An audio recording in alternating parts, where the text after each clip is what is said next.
We have with us today Shri Samir Modi, Executive Director of Modi Enterprises. Shri Modi has been a great promoter and representative of the Indian direct selling industry, not just within India, but globally. His dynamic leadership and passion for the direct selling business have culminated in the phenomenally successful venture that we all know by the name Modi Care.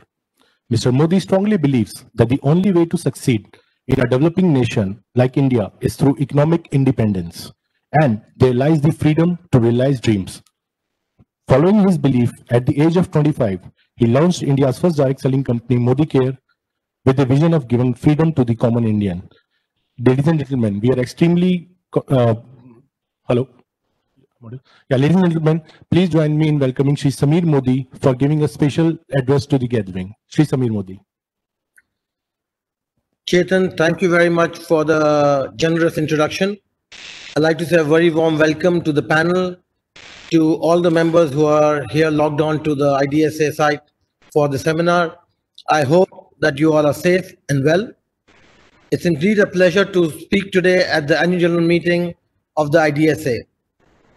The IDSA has been instrumental in creating and spreading awareness about direct selling among various social media engagements, and I'm very thankful to the IDSA for doing that.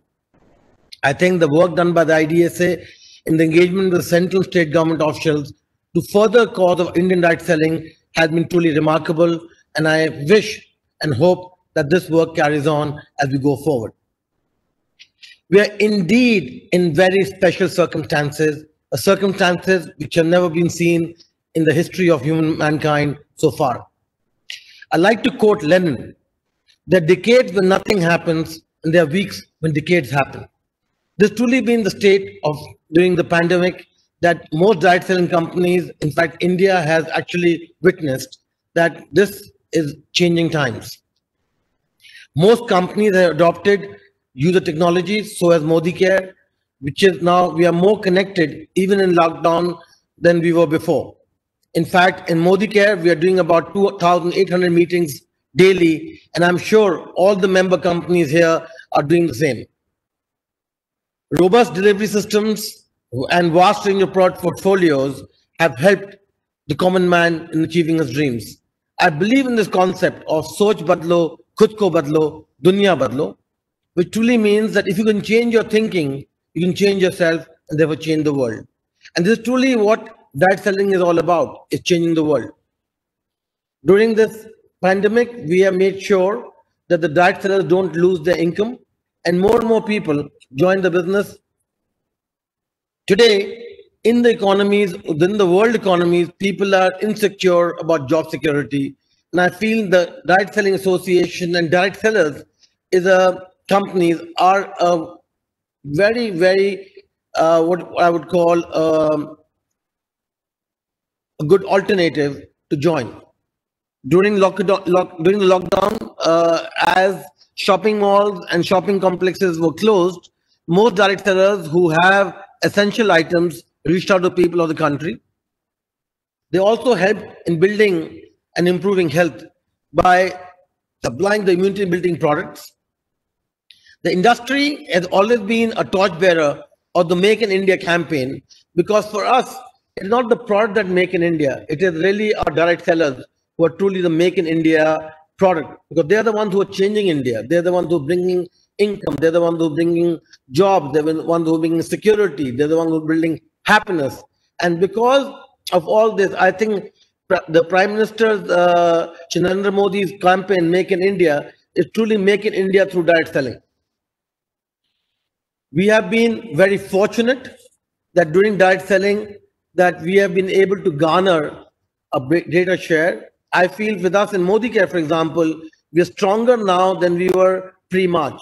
We're stronger in terms of our product portfolio. We're stronger in terms of discipline. We're stronger in making sure that the consumers get their products, and we're stronger in our launching our products.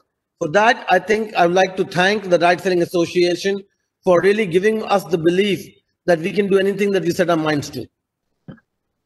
I also like to say that to all the stakeholders here, that as we go forward, it is very imperative that we build trust among consumers to bring clarity. It's also imperative and very needed that we differentiate ourselves from the genuine players versus the fly-by-night.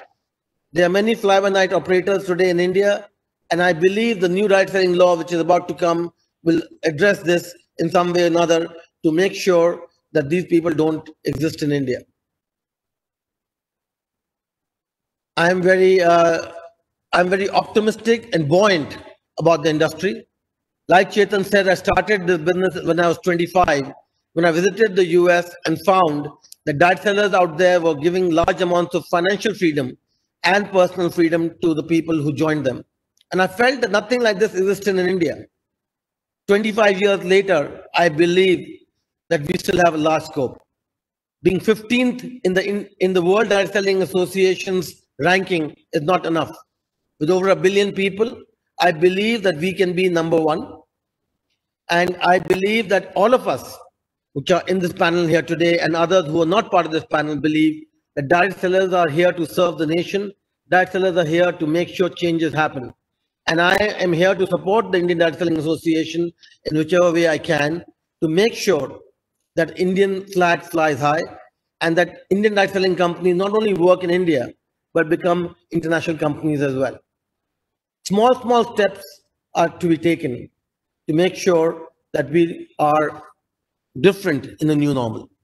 With that, I'd like to say a very big thank you to the Indian Direct Selling Association. I'd like to say a very big thank you to the government, the central government, and the regional governments for supporting